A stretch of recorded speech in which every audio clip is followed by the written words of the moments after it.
আসসালামু আলাইকুম গাইস। দেখুন, টিপি প্রবলেম, সাদা স্ক্রিন, দুই সাইডে হালকা পর্দা। দেখুন, দেখলে মনে হবে যেন সিস্টেম আইসি থেকে প্রবলেম। আসলে সিস্টেম আইসির ভোল্টেজ না থাকলেই এমন প্রবলেম হয়। তো চলেন আমরা দেখি কি problem.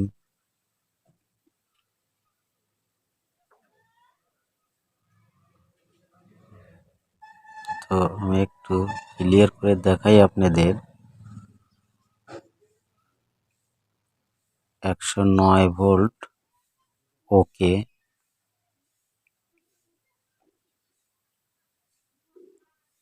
Vertical 26 volt okay, 27 volt,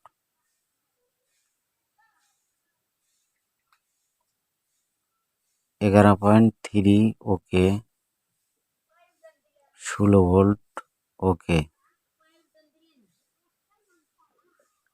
তো সবগুলো ভোল্টেজই ওকে আছে।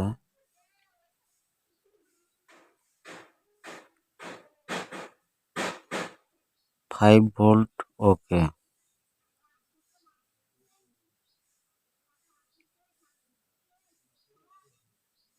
8 volt okay.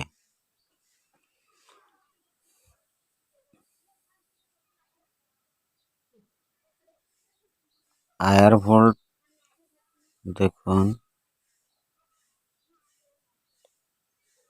Higher volt okay, tuner voltage সম্পূর্ণ ওকে, 5 ভোল্ট ওকে,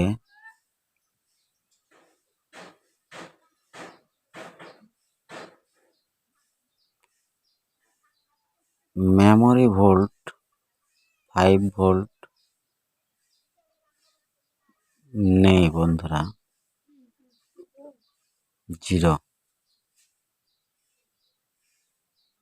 এসিএলএইচডি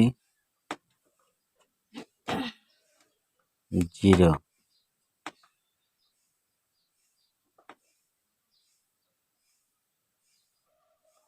এসিএলএইচডি কোনো ভোল্টেজ নেই, তাহলে সিস্টেম আইসিতে প্রবলেম। তো দেখুন, চলুন দেখি কোথায় প্রবলেম। আইসির 5 নাম্বার পিন 5 ভোল্ট থাকে। তো দেখুন, 1, 2, 3, 4, 5। 5 নাম্বার পিনে কোনো ভোল্টেজ নেই বন্ধুরা। দেখুন, কোনো ভোল্টেজ নেই। এই ভোল্টেজটি না থাকার কারণে টিভির এই প্রবলেম।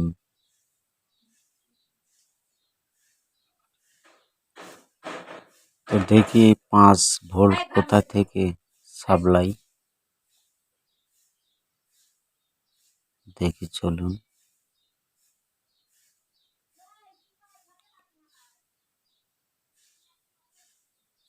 তো দেখুন, এখানে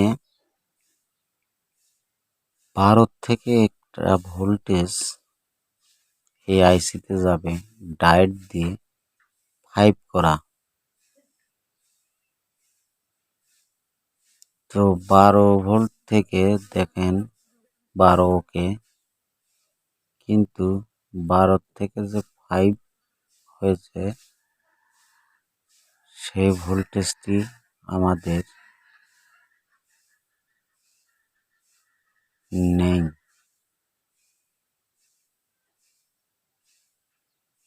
এই 12 থেকে এই জায়গা দিয়ে 5 হবে এই ডায়োড দিয়ে। মূলত এই ডায়োডটি 5 ভোল্টের। তো এই ডায়োডটি ভোল্টেজ নেই, যত সম্ভব এই ডায়োডটি শর্ট। তো ডায়োডটি চেঞ্জ করে দেখাচ্ছি আপনাদের।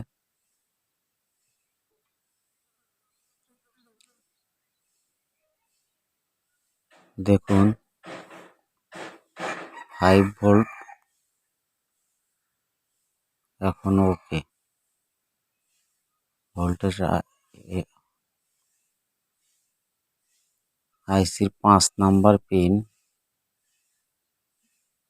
5 ভোল্ট ওকে। টিভির স্ক্রিন দেখি কি অবস্থা। দেখুন টিভির স্ক্রিন চলে আসছে, কোনো প্রবলেম নেই। ওকে টিভির স্ক্রিন একদম ওকে। তো বন্ধুরা, যদি আমার এই ভিডিওটি যদি আপনাদের কোনো উপকারে আসে এবং ভালো লাগে, তাহলে চ্যানেলটি লাইক সাবস্ক্রাইব করবেন, পাশে থাকবেন। দেখুন আমার টিভি এখন একদম ওকে, আর কোনো প্রবলেম নাই। আপনাদের কোনো প্রবলেম হলে আমাকে কমেন্টে জানাতে পারেন, যতটুকু পারি আপনাদের হেল্প করব। আমি একজন ছোট ইলেকট্রিশিয়ান হিসাবে যতটুকু জানি আর কি। তো আজ এই পর্যন্তই। ভালো থাকবেন, সুস্থ থাকেন। খোদা।